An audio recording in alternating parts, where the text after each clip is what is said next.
happy. Let's wait for the YouTube to wake up here. It's been taking longer. There we go. Here it is. It's like they heard me. There's the YouTubes. There it is. What's up, YouTube? We are back. What's up? Lucy's here. She's stoked. She's stoked. Welcome to Get Your News On with Ron, and this is the patron stream. This is when I respond directly to the patrons. So all the things I'm responding to will be coming directly from the patrons.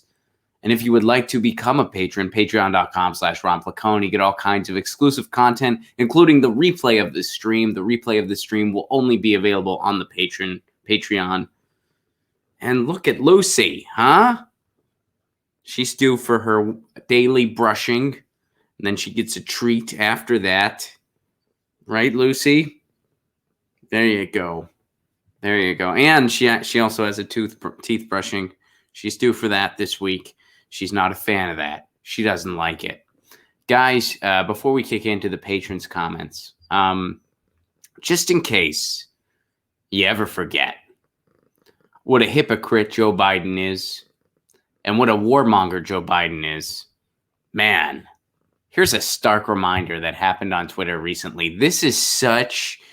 So the author of this total dunk is Mike Preisner. Mike Preisner works with Abby Martin on the Empire Files. Kind of tough to say real quick. Empire Files.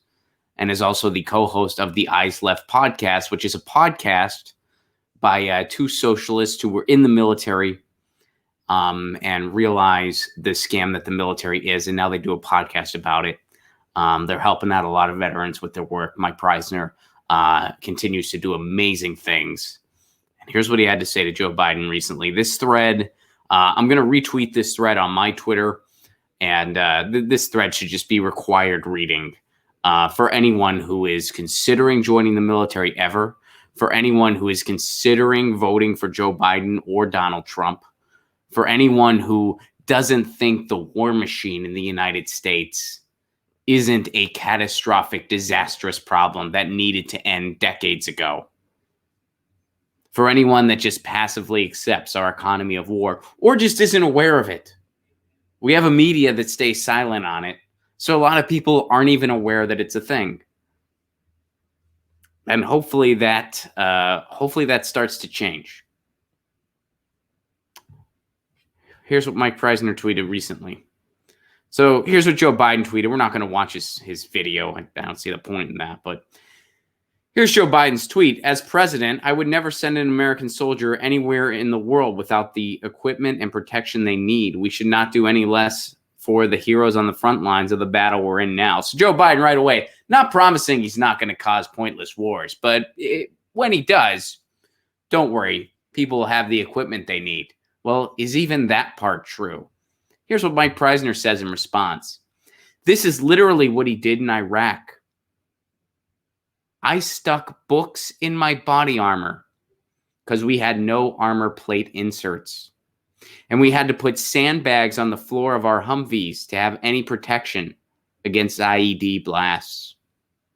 Our families fundraised from their own pockets to mail us adequate protection. Keep in mind the war budget. Most of our budget goes towards endless war, and it doesn't go towards the troops that are on the ground. So when people say this thing like, well, if you don't support our military budget, you don't support the troops. No, because that budget doesn't even go to the people who are on the ground fighting these unnecessary wars for rich people because they don't have a choice because the economy crushed them. It goes to the military-industrial complex, the weapons contractors, the Halliburtons of the world. It doesn't go to the troops on the ground. That's why they have to stick books in their boots. Took like 4 years of military families going crazy on the government after their loved ones got blown to bits in hillbilly armor, scavenged from junkyards before anything changed. And he references a headline here, soldiers must rely on hillbilly armor for protection. And it only changed because it was his PR scandal. Biden owns that legacy as much as Bush. Here's Joe Biden and George Bush next to each other. Here they are leading the rush to war in 2003. not giving a fuck what happened to anybody on either side. Their only priority was doing it fast before it became politically untenable from domestic and international outrage. Good times, he says. Along with prayers, families send armor. Remember this Joe Biden or nah? And there's the Humvees and the bombs that blew them up because they had nothing to protect them. Puts my stomach in knots thinking about driving around like this. But just look at this shit, and here's a photo. People forget the generals and politicians sent us into a combat zone with literally nothing. We put sandbags on the floor to protect against IEDs. That's a thread written by Mike Preisner, who went off to Iraq and realized the scam that is our military industrial complex and the scam that is our war machine. Pretty powerful stuff. And it's Joe Biden that presided over that with a smile on his face and refuses to apologize for it. He was right there alongside the Bush administration.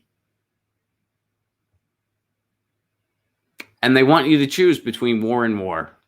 Do you want endless war, or do you want endless war with a D next to its name? Do you want endless war with more polite rhetoric? Take your pick, pleb. Shout out to Mike Preisner for an amazing Twitter thread. All right. And here's what the patrons are saying. Let me see what you guys are saying here. So I mentioned that we're going to be having Dario Hunter and Howie Hawkins on the show this week. So some of you guys submitted some questions for them. Mark, we'll start with you. Question for the Greens. Why do the Greens only participate on Facebook and not expand their footprint? I don't think that's true. The party won't expand if only one platform can be easily shut down by Zuckerberg.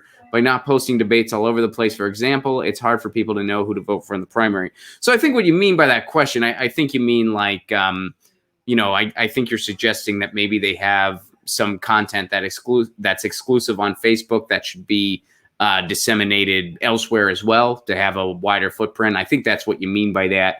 I don't think you literally mean that all Greens only participate on Facebook because, obviously that's not true. That the Green Party has a Twitter that, then, it's kind of, I don't know how you can quantify like, oh, all the Greens are only on one platform. But I think I know what you mean. You're suggesting that they that maybe they have some stuff exclusive to Facebook that should be disseminated more. And that's a good point. I'll have to look into that. I'll have to do some digging and look into that to try to formulate a question there.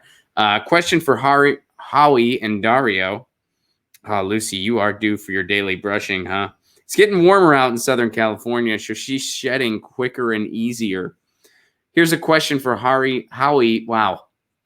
I keep wanting to say Hari because I keep Howie and Dario. Democrats co-opted and watered down the Green New Deal, says Mark. Please set the record straight on the difference. Good call. Yeah. You asked, will you use state of emergency executive powers to implement it with the military, making it transition to 100% clean renewable energy as soon as possible, says Mark. Yeah, a couple of you guys have brought up the difference in the Green New Deals. That is definitely a question I will be asking Howie Hawkins and Dario Hunter. Excellent questions. Comment to Howie Hawkins, says Mark. We are in the next Red Scare, and Dr. Jill Stein has been arguably hit the most by this. I am curious as to why someone in the Green Party think it's a good idea to even give credence to these talking points. Fair point. And I will definitely be asking him about Russiagate. Howie Hawkins has published a few pieces on his website about Russiagate, but then he'll say things in other interviews and publicly that kind of contradict those pieces. And by kind of, I mean, it contradicts those pieces. So I'm for sure going to be asking him about that. And excellent point. Thank you for all that, Mark. Podcast by George, your question. Were you shocked that the Progressive Caucus was so silent and ineffective at a time when the nation's workers face the crisis of our lifetime? No. The short answer to your question, no, I wasn't. I was not shocked at all. I wasn't even remotely surprised. And you go on to say they sat on their hands while Pelosi, Schumer, and Michael Bennet worked on the bailout bill? Question mark. Really? Question mark. Was I just naive? Question mark. WTF? Question mark. Well, what happened was, keep in mind the progressives in Senate and in the House of Representatives, it's a very, very, very, very, very small group. And, they all put forth some nice ideas. Bernie had some ideas. Ilhan Omar had some ideas. Tulsi Gabbard had some ideas. And it was all just kind of just nice sounding things to make us feel good, because at the end of the day, they're grossly outnumbered. And the bill that was going to go through was the bill that the corporatocracy approved of, which was a big bailout for corporations and a big a big handout to the banks. And that was by design. And, I was saying on the show, you should expect nothing. I know people were talking, we're going to get an emergency UBI. We're going to get, I was like, I feel like they have to do something. They have to throw something at you. It will be as little as they can possibly get away with. It will be a one-time payment if they can get away with it. That's what we were saying on Get Your News On with Ron. More or less, that's what ended up happening. We're going to get a one-time payment of $1,200 that may or may not be guaranteed. And it's one time. It's basically a loan against your future taxes. And that's all.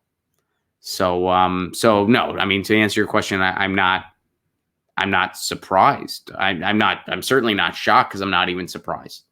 I would come to expect that. I think that at this point, the idea for any radical change to happen on the federal level is very naive. Would it help immensely with a Bernie Sanders in the White House? Absolutely. But even if that happens, we still have to foster a groundswell movement from the ground up. Otherwise, his presidency will just be him fighting against the Senate and Congress that doesn't want to pass any, that doesn't want to put anything on his desk, basically. So I see what you're saying, Podcast by George, and it's certainly very, very frustrating, but it's kind of set up that way. So I feel your pain. I feel you. And Podcast by George goes on to say, for the Greens, names mean everything. Bernie was sunken when Democratic Socialist was purposely conflated with Russia by the DNC just prior to Super Tuesday, and old voters lost their shit. Does the Green Party have a better name waiting in the wings? So kind of a branding question. Green has the same negative connotation as tree hugger with many. I have a positive connotation with tree hugger. Trees are great. You know how important trees are? A lot. If you hug them, that's great too. But I see what you're saying. I don't blame the socialist label for everything that's gone down in this election season. I think a lot of it has more to do with voter suppression, with election rigging, and with the kind of corporatocracy making it out like Bernie's plans are such a pipe dream. I think actually people are kind of seeing through the dogma associated with the word socialism, especially the younger generations, like Gen Z and millennials. And, we're all, to all of us, socialism is not a dirty word at all. It's actually like, hey, I like it. But I see what you're saying. It definitely is still a factor with old voters, and branding is still an issue.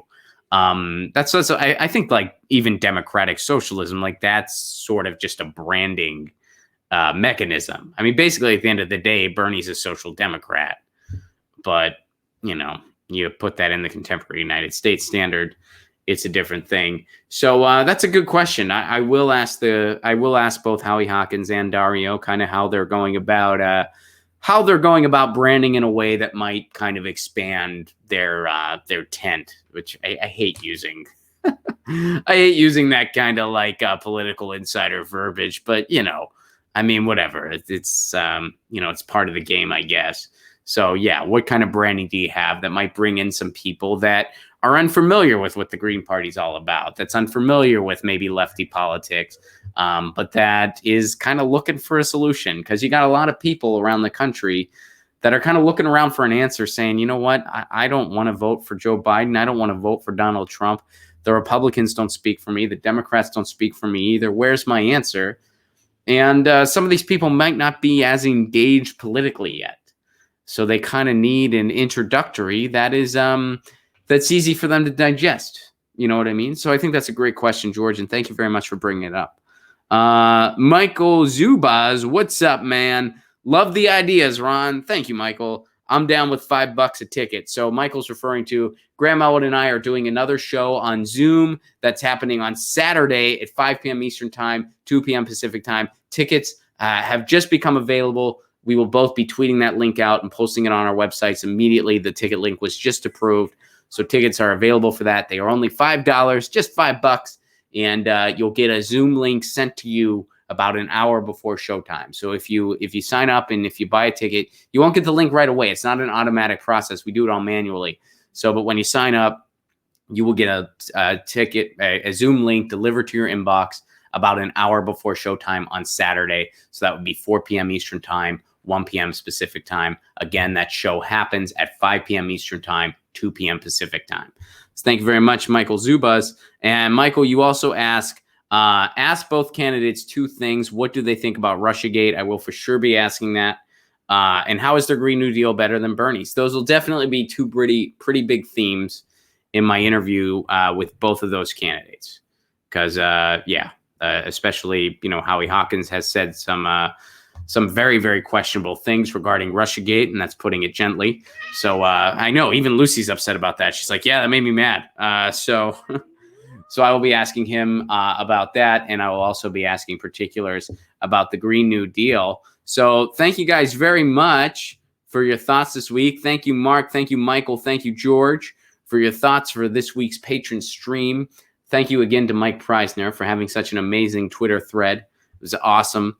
And thank you guys for tuning in. If you want to become a patron, if you're watching this live, you're not a patron, patreon.com/Ron Placone. For a Give What You Can level, you get the replay of this stream and other streams like it.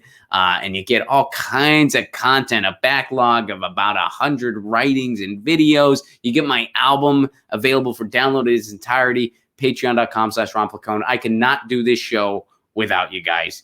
Without your patronage, this show would not exist. That's especially true now. I mean, it's always been 120% true, and I picked 120, baby, because these speakers go up to 11. But it's even more true now in these crazy times. Guys, stay safe out there. Stay home. Stay in. Be careful. Wash your hands. Stay safe. Stay well. And in the meantime, you know the drill. Lucy says meow. I say peace. Peace.